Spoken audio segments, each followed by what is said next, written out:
Building an abstract class is one way to define a type to achieve polymorphism, but another approach is to define an interface. An interface definition uses the interface keyword, and an interface is a type in the .NET framework. Just like the class, struct, and delegate keywords define types, so does interface. An interface is special because it can never contain any implementation details.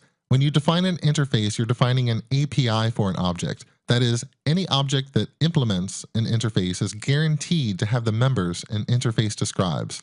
The code snippet on the screen is for iWindow, and it's a common naming convention to define interface types with a leading capital I. That's how all the interfaces in the .NET framework are defined. So any object that implements iWindow must have a title property that is both readable and writable. It also must have a draw method that takes no parameters and returns void, and it must have an open method, also no parameters and returns void. In some ways, an interface is like an abstract type, because in order to create a concrete class that implements this interface, I must implement those three members. But there is one huge difference between an abstract class and an interface. When I define a class, I can only inherit from a single base class, but I can implement as many interfaces as I like. I can inherit one interface or 10. I can also inherit from a base class and implement 10 interfaces as long as I have all the interface members defined.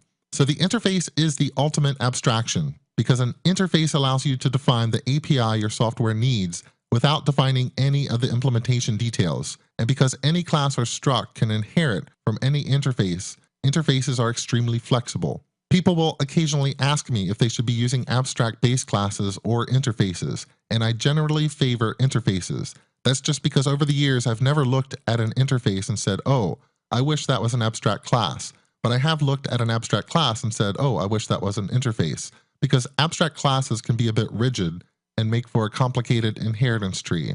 So I prefer interfaces, but we can always debate this. Let me show you some interfaces in code.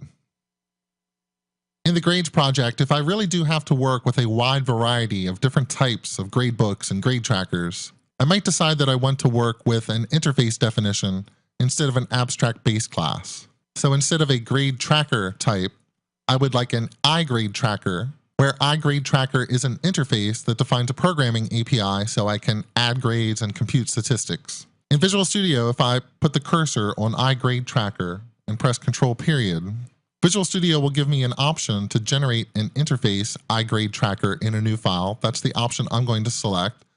So I press Enter. And now in the project, I have an iGradeTracker.cs. It's an interface that currently doesn't define any members. So you'll notice inside of program.cs, I'm going to have a number of compiler errors.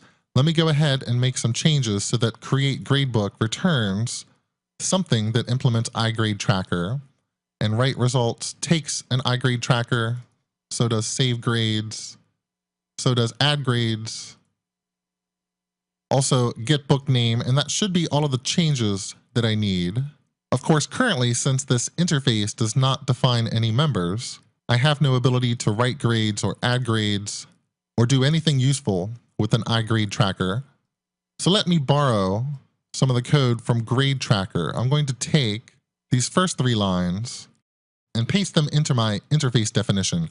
Now, inside of an interface, I cannot use an access modifier, so I cannot say that a particular method like addGrade is public or protected or private. And that's because when someone has an object that is an instance of iGrade tracker, addGrade has to be available. And there's no sense in hiding addGrade or explicitly saying in the interface definition that it has to be public. Also, these methods are implicitly virtual because they're part of an interface, so I do not need the abstract keyword. And all I'm left with now are these 3 members, addGrade, compute statistics, and write grades. And once again, I do need to bring in the system.io namespace for TextWriter. And now I have a choice. I can have grade tracker, implement iGrade tracker. I could have gradebook, implement iGrade tracker.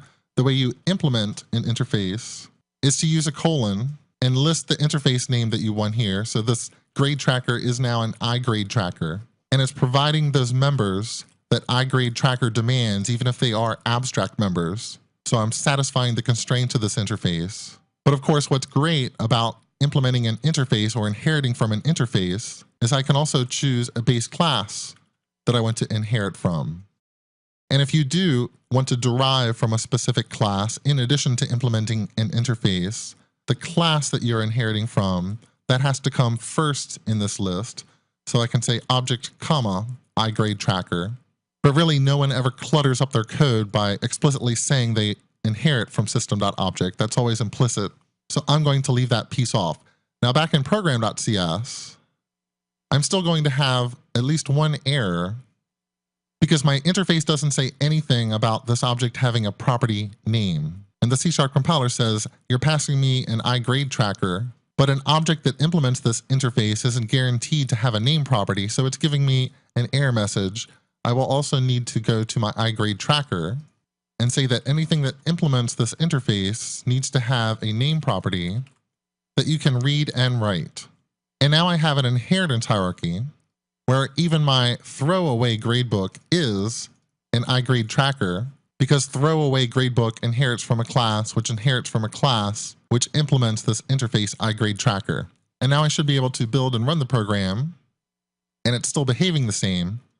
But my program is working through an interface, and that again increases the flexibility of the software. Previously, when I was working with a grade tracker, I could get back any type of object, but it ultimately had to be something that derived from this abstract class grade tracker. By working with an interface, I can work with an even wider variety of objects, objects whose class definition doesn't even inherit from a grade tracker or a gradebook.